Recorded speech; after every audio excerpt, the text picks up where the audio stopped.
Cocinar parece fácil, y lo es.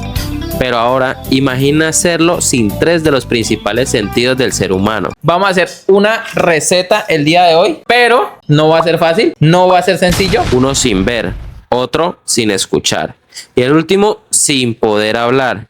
Según la receta toca mezclarla con la galleta, ¿no? Juntos intentarán preparar un postre de Oreo. La receta fácil. 2 libras y media. La ejecución, un desastre asegurado. ¡No! 3 cerebros, 6 manos, 0 coordinación. ¿Qué podría salir mal? Bueno, todo. La verdad. Este es un postre que si tienen la oportunidad de hacerlo, háganlo, pero solo una vez en la vida. Esto no es MasterChef, esto es sobrevivir a la cocina.